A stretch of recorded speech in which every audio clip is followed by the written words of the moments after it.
¿Alguna vez has visto un templo que parece flotar literalmente sobre las nubes? Esa es la impresión visual que provoca Lao Yunshan.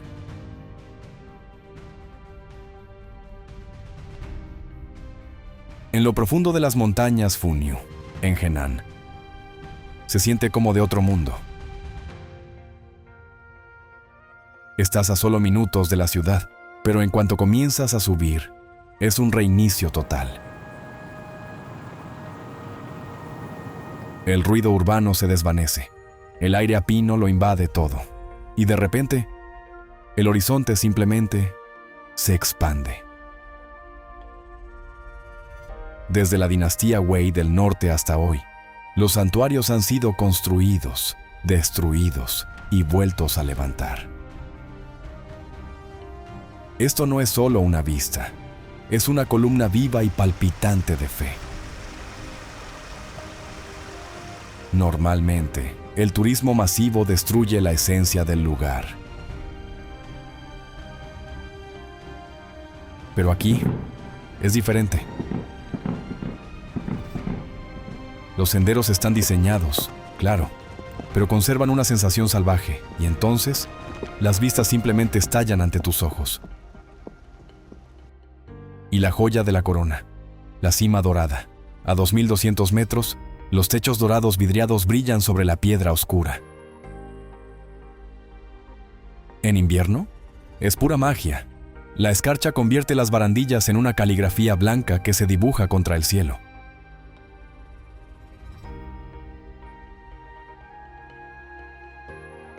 Si tienes suerte, verás el amanecer extendiéndose sobre las cumbres superpuestas.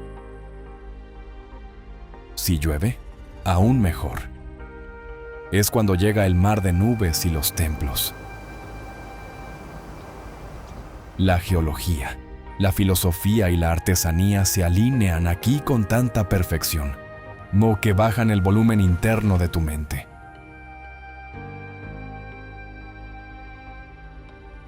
No te vayas solo con las grabaciones. Vete con una mente más tranquila y con un horizonte que se niega a ser ordinario.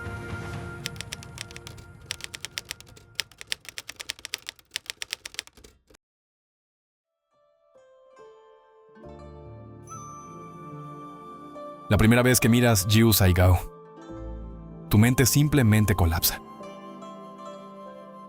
Ese color parece imposible. Da la sensación de que alguien vertió tinta turquesa en el valle y se olvidó de reducir la saturación. Pero esto no es CGI, ni es un filtro. Es una maravilla de gran altitud, escondida en los confines de la meseta tibetana. Aquí está el giro. La magia en realidad es ciencia, disfrazada de cuento de hadas. Durante miles de años, minerales invisibles han modelado estas terrazas de piedra caliza, apilando el agua en pozas que parecen no tener fin. Es un laboratorio vivo, construido sobre antiguos restos glaciares. ¿Y la escala? Es descomunal. Los picos se elevan casi hasta los 5000 metros, lo suficientemente altos como para experimentar 4 estaciones en una sola hora. Cuenta la leyenda que una diosa dejó caer aquí su espejo, rompiéndolo en 108 fragmentos. Esos fragmentos se transformaron en los lagos, y sinceramente, cuando los miras, lo crees. Este es el Valle de las 9 Aldeas. Durante generaciones, comunidades tibetanas han habitado aquí, entrelazando su alma con el paisaje. Banderas de oración ondeando al viento.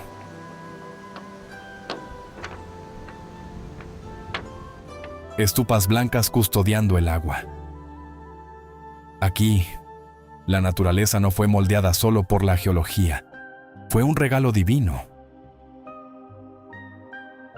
El valle se abre en una perfecta forma de I, ofreciéndote una aventura a tu medida. Un camino te conduce a cascadas que rugen al límite del bosque. Otro te lleva a lagos tan quietos que reflejan la línea de los árboles como un vidrio pulido. El agua pasa del azul eléctrico al violeta profundo según la luz, los minerales y el instante. Es absolutamente hipnótica.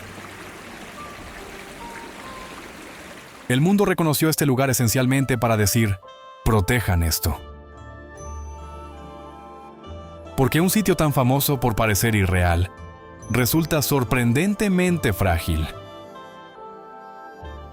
Exige respeto. Así que claro, llévate las imágenes. Pero llévate también algo más. Un respeto silencioso por la forma en que el planeta crea una obra maestra. Despacio, en silencio, capa mineral tras capa mineral.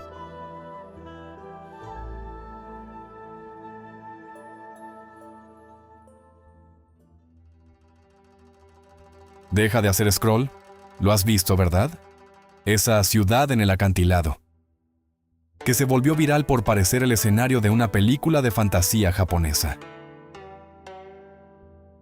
Pues sorpresa, no es Japón, ni siquiera es un anime. Esto es el valle de Huangxian, oculto en las montañas del este de China. Desafía la física, suspendido en los acantilados como un sueño olvidado.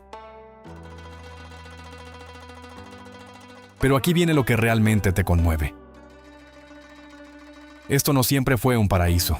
Hace apenas una década, era un desierto de piedra. Una mina de granito marcada por cicatrices, ahogada en polvo y ruido. Lo que ves ahora es la foto definitiva del después.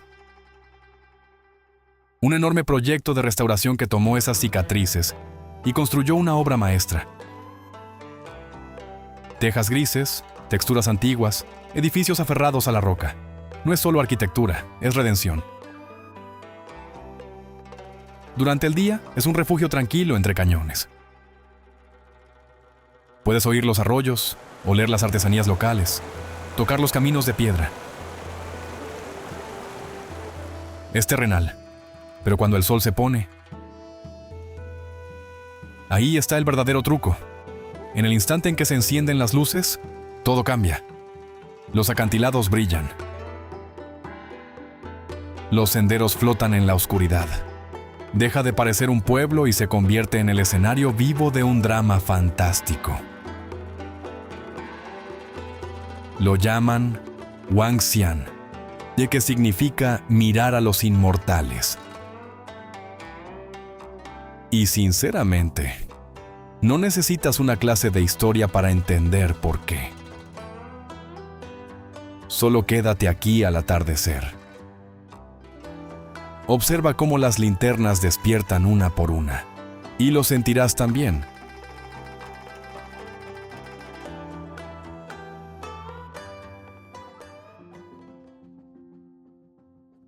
¿Y si la ciudad más irreal de China no fuera una ciudad en absoluto, sino un valle donde la fe construyó su propio horizonte en rojo?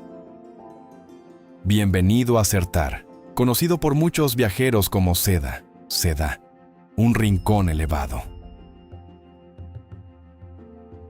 Y azotado por el viento en el oeste de Sichuan, dentro de la prefectura autónoma tibetana de Garse. El aire se siente más ligero aquí, y con razón. Gran parte de la zona se encuentra a más de 4.000 metros sobre el nivel del mar,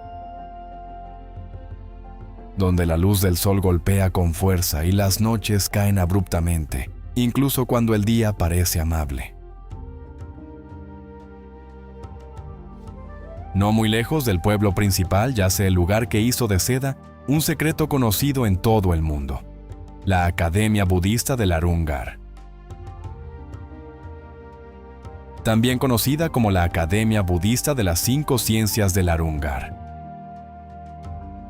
Fundada en 1980 por el venerado maestro budista tibetano Khenpo Jigme Phuntsok, creció hasta convertirse en uno de los centros más reconocidos del mundo para el estudio del budismo tibetano, estrechamente vinculado a la tradición Nyingma. Desde arriba, la ladera parece recubierta con miles de cabañas carmesí, apiladas, cosidas entre sí por callejones angostos, banderas de oración y el pulso constante del aprendizaje. Escucha con atención y quizás lo percibas. Los cánticos que fluyen por el valle, el aplauso seco de los debates, pasos que crujen sobre la grava como un metrónomo de devoción. Y Seda no es solo paisaje, es etiqueta espiritual. Mantén la voz baja, pide permiso antes de grabar a la gente y trata la academia como una escuela viva, no como un parque temático. Para el viajero, la gran sorpresa es la altitud. Tómate el primer día con calma, mantente hidratado y no intentes demostrarle nada a las montañas. Un recordatorio más. Las políticas de acceso aquí pueden cambiar y los visitantes internacionales podrían enfrentar restricciones. Por eso, planea con flexibilidad. Y verifica las normas locales más recientes antes de viajar. Seda no intenta impresionarte con ruido. Conquista haciéndote sentir que el silencio es monumental. Y cuando el valle se ilumina al anochecer, parece como si toda una galaxia hubiera decidido estudiar en la Tierra.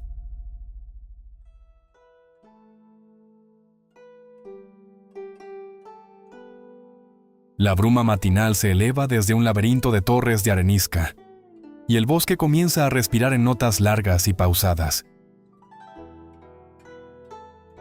El sendero sigue de cerca el agua cristalina. Luego se curva donde los acantilados se alzan como tubos de órgano y atrapan la luz. Solo tras ese primer silencio le ponemos nombre al lugar. El Parque Forestal Nacional de Changjiaye, en Hunan, el corazón del área más extensa de Wulingyuan. China le otorgó el título de primer parque forestal nacional en 1982.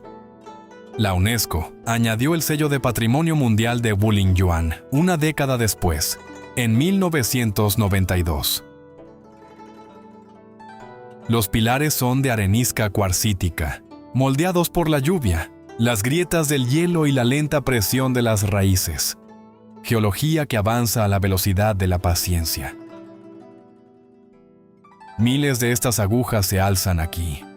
Algunas superan con creces los 100 metros, cada una separada por hondonadas donde las nubes se acumulan y permanecen. En el fondo del valle, el arroyo Golden Whip traza un paseo tranquilo. Los reflejos duplican los acantilados en el agua.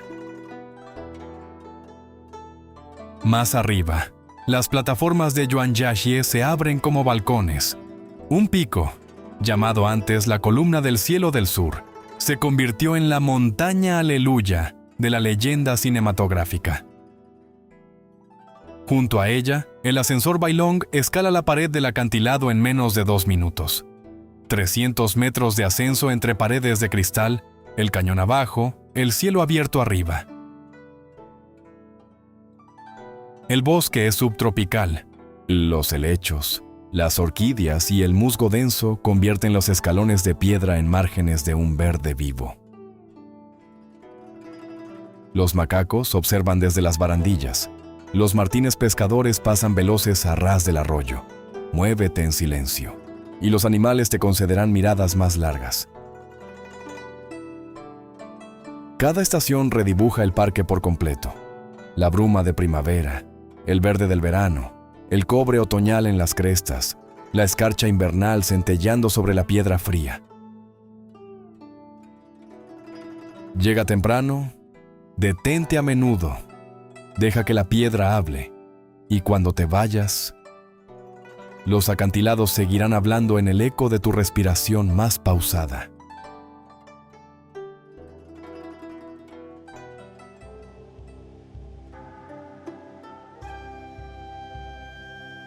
Un imperio decidió una vez que la fe era demasiado grande para los libros, demasiado grande para los templos, así que la esculpieron en la cara de una montaña. Esto es Yungang, las grutas de Yungang. Olvida las coordenadas del mapa, de pie aquí, 1500 años después. Esto no se siente como un lugar turístico. Se siente como un mensaje, martillado directamente en la piedra. Hablemos de escala. Estamos hablando de la dinastía Wei del Norte. Una época en la que la fe movía montañas, literalmente, durante décadas. Monjes y artesanos tallaron 252 cuevas. Dieron vida a 51,000 estatuas a lo largo de un solo kilómetro de acantilado. 51,000. Bajo la visión del monje Tan Yao, esto no son solo esculturas. Son todo un sistema de creencias, convertido en arquitectura colosal. Pero míralo de cerca. Yungang no es solo grandioso, es un libro de historia escrito en roca. En estos rostros puedes, literalmente, seguir el rastro de la ruta de la seda. Las primeras estatuas parecen griegas, indias, centroasiáticas. Luego, poco a poco, el estilo cambia. Los pliegues de los mantos fluyen de otra manera. Los rostros se transforman. Estás viendo a un imperio definirse, tomar una fe extranjera y transformarla en algo marcadamente chino. No lo veas como una lista de cosas por tachar. Empieza por la cueva 20. ¿Por qué? Porque la historia nos dejó aquí un feliz accidente.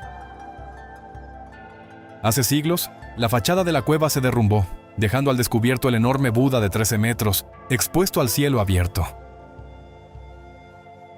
Es la revelación definitiva de un escenario.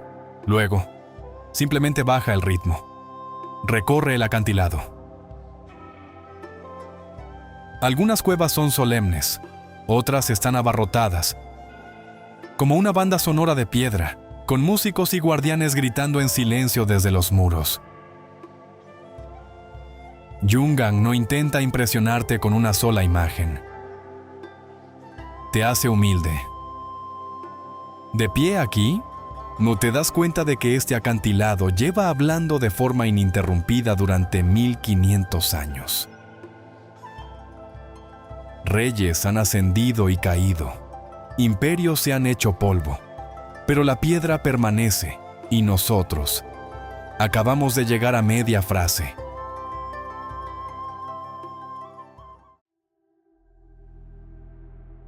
Si alguna estatua pudiera calmar un río desbocado, sería esta. El gran Buda de Leshan. Tallado directamente en los acantilados rojos de Sichuan. Se sienta justo donde confluyen 3 ríos turbulentos. Desde lejos, parece increíblemente sereno, imperturbable, pero no te dejes engañar por esa calma. Esto no se construyó por belleza. Se levantó como un arma contra la naturaleza. En tiempos de la dinastía Tang, estas aguas eran un cementerio. Los barcos zozobraban, se perdían vidas. Y entonces apareció el monje Haitong. Él no solo quería rezar, quería diseñar un milagro. ¿Su plan? Esculpir en la roca a un titán de 71 metros de altura. Y aquí viene la parte realmente genial.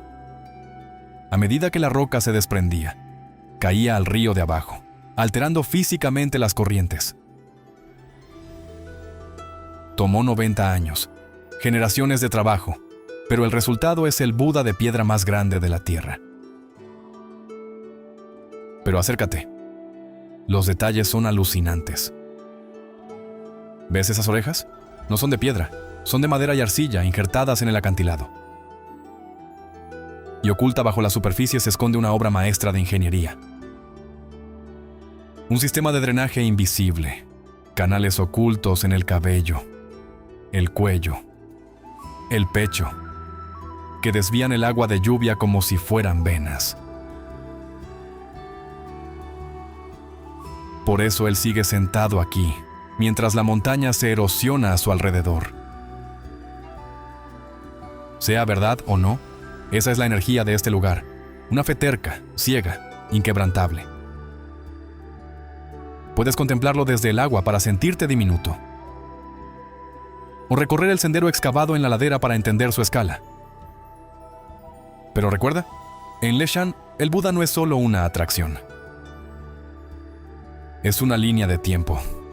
Lleva sentado aquí 1200 años, midiendo la devoción humana en metros y silenciando el río con nada más que piedra.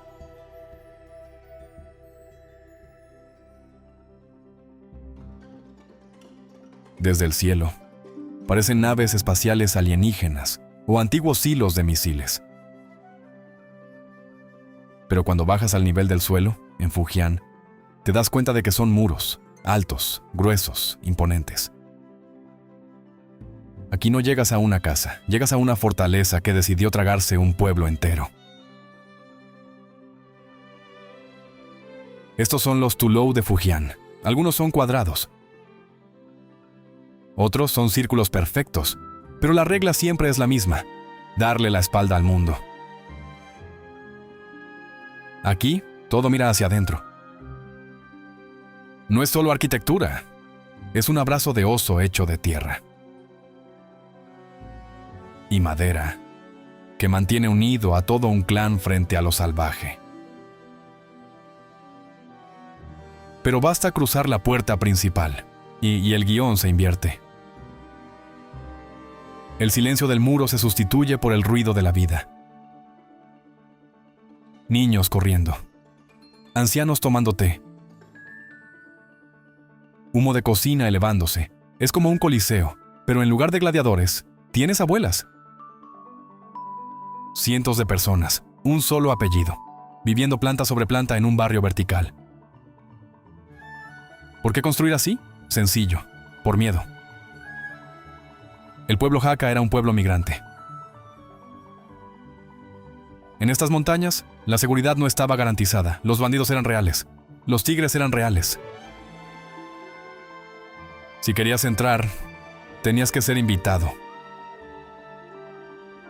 Si vienes aquí, no te limites a buscar una foto. Recorre varios Tulú. Pero recuerda, baja la voz. Porque no estás visitando un museo. Estás caminando por el salón de la casa de alguien. El Tulú no intenta impresionarte, intenta protegerte. En un mundo que separa constantemente a las familias, estos muros se construyeron para mantenerlas unidas. Cuando el mundo se vuelve demasiado ruidoso, simplemente construyes un círculo y mantienes a tu gente intacta.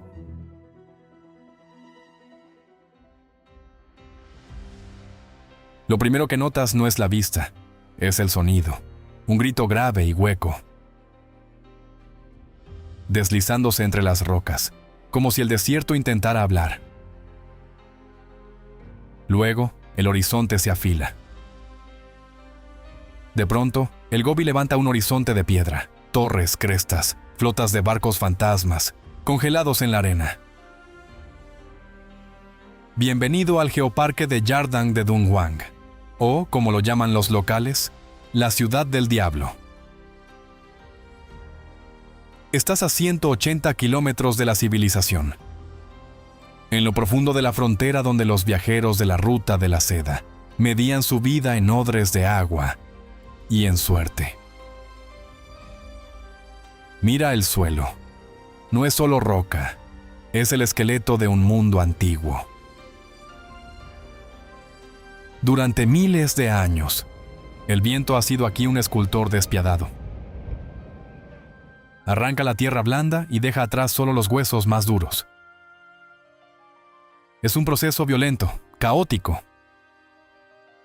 En algunos puntos, las formaciones apuntan en direcciones distintas, como un registro fósil de un viento que nunca terminaba de decidirse. No la llaman Ciudad del Diablo por marketing. La llaman así por su voz. Cuando el viento golpea estos pasillos estrechos, aúlla. Los lugareños solían decir que eran los espíritus de los perdidos, advirtiéndote que no te alejaras demasiado. Pero a la luz del día, los fantasmas se disuelven y la geometría toma el control.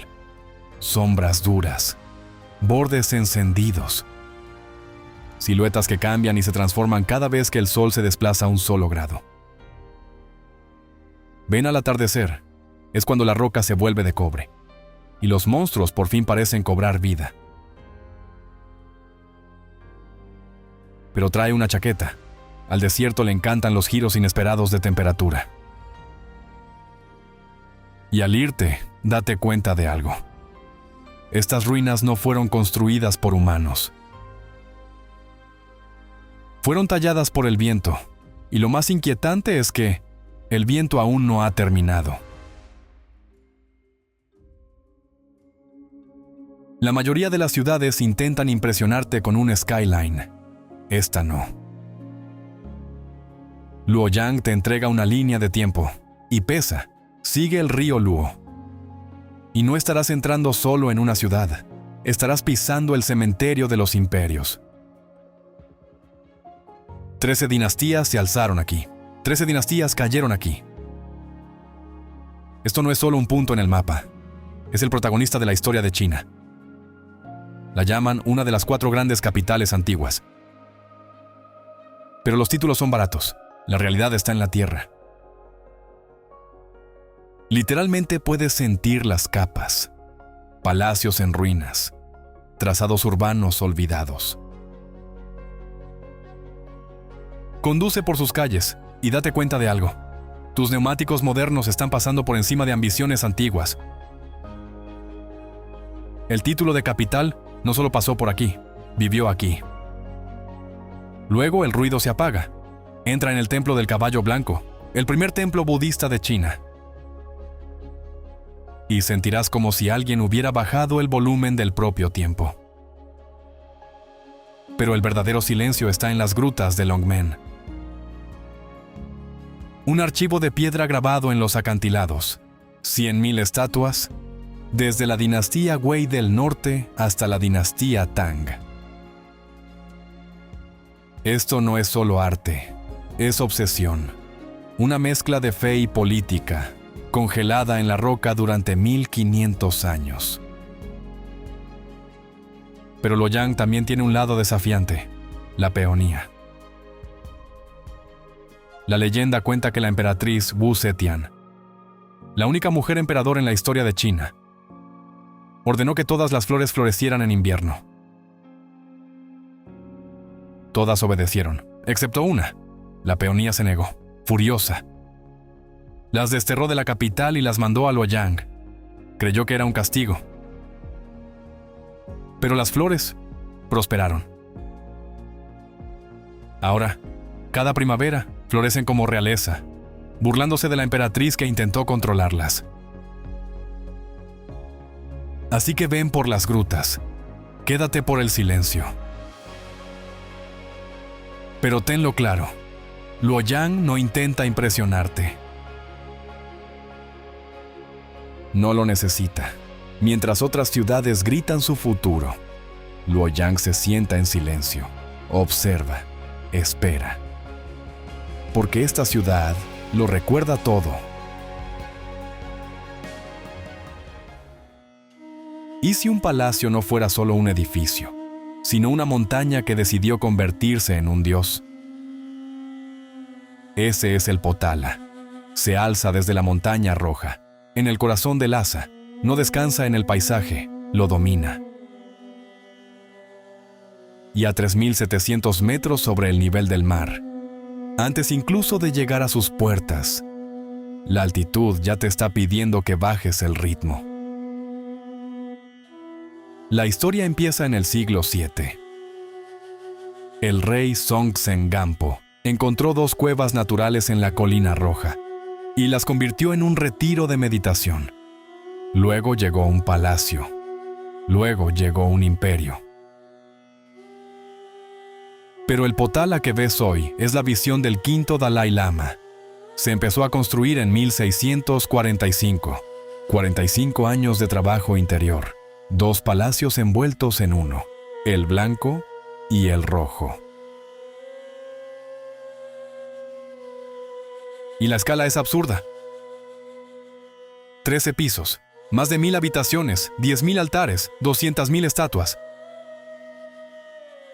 Esto no es arquitectura, es toda una civilización, apilada en vertical.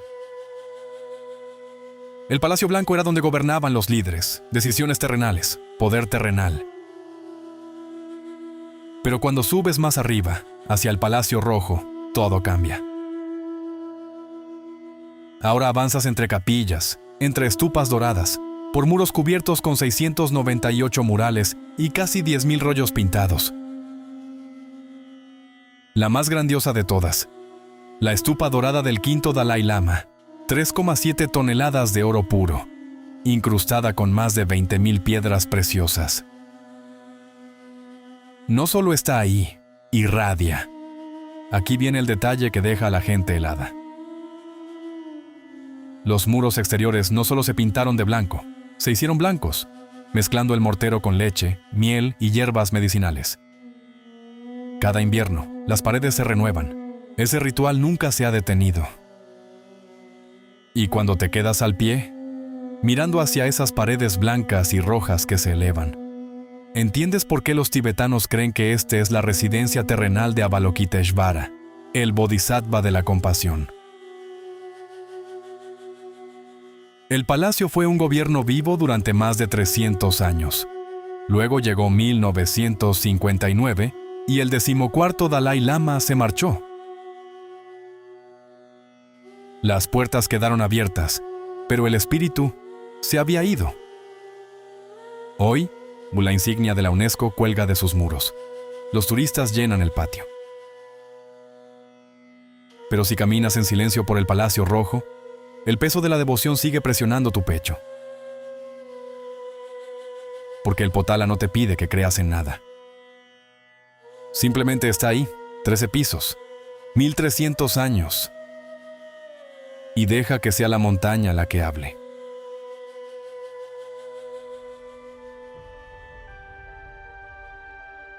La mayoría de las montañas sagradas tienen templos en la cima. Wudang construyó una civilización sobre toda la montaña.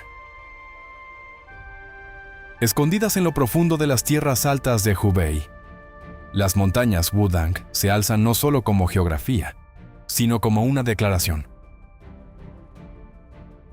Aquí, el taoísmo no solo encontró un hogar, encontró su sede central. La historia comienza en el siglo VII, cuando las primeras estructuras taoístas empezaron a aparecer en estas laderas. Pero no fue hasta la dinastía Ming, específicamente bajo el emperador Chu Di, cuando Wudang se volvió verdaderamente mítica.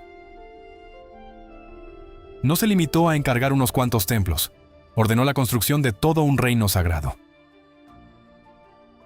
9 palacios, 9 monasterios, 36 conventos, 72 templos.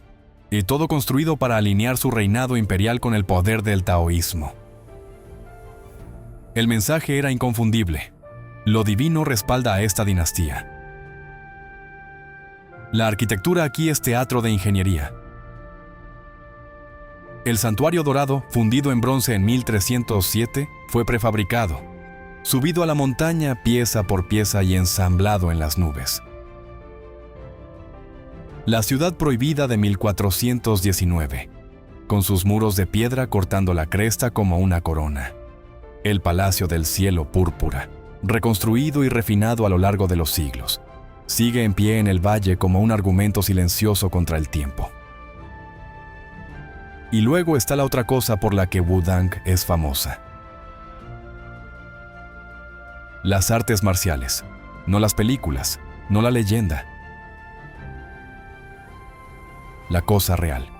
Esta montaña es considerada la cuna del Kung Fu de Wudang, una disciplina construida no sobre la agresión, sino sobre el flujo, sobre ceder, sobre la filosofía del agua venciendo a la piedra.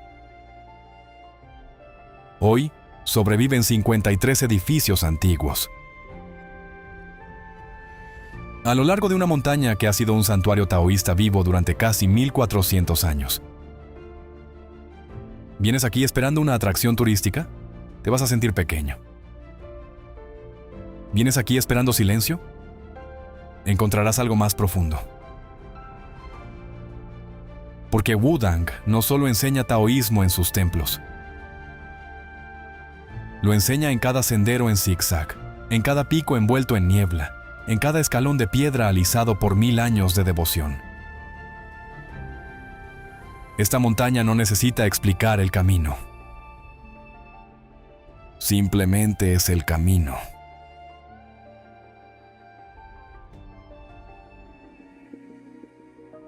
Pisas la pradera de Nalati y el ruido simplemente se detiene. Las murallas nevadas alrededor del valle retienen el silencio en su interior.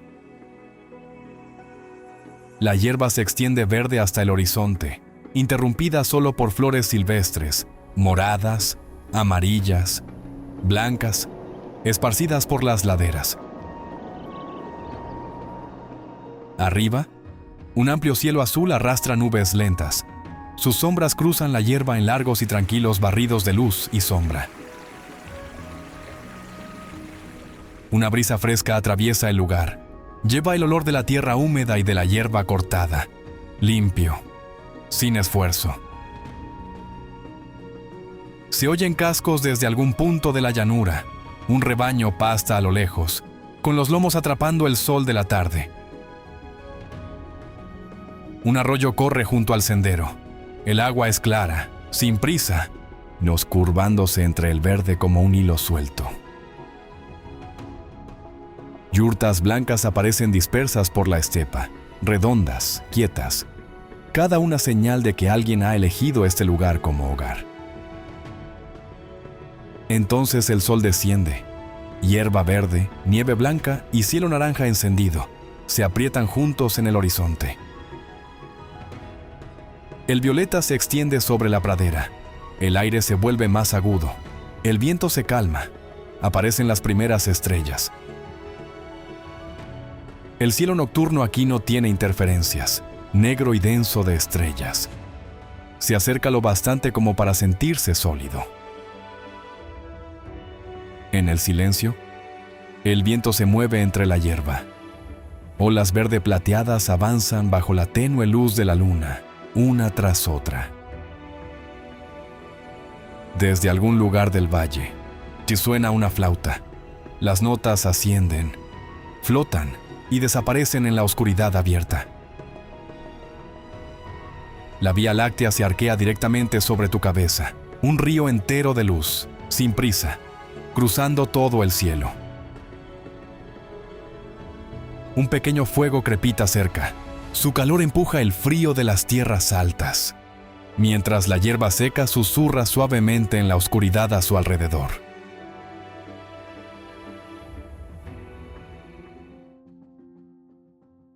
Diez lugares. 10 montañas, valles, acantilados y ríos distintos. Pero una sola pregunta debajo de todos ellos. ¿Por qué los seres humanos siguen construyendo lo sagrado en los lugares más difíciles de alcanzar?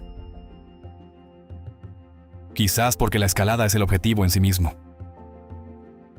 Quizás porque la altitud, la piedra, el silencio, desprenden todo lo que no es real.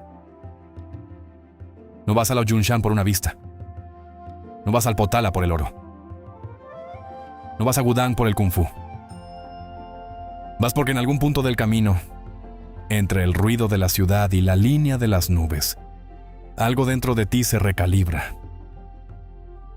China no construyó estos lugares para impresionar al mundo. Los construyó para encontrarle sentido. ¿Y ahora que los has visto? No te limites a guardar las imágenes. Pregúntate cómo es tu propia versión de la cima. A la montaña no le importa cuánto tarde la ascensión.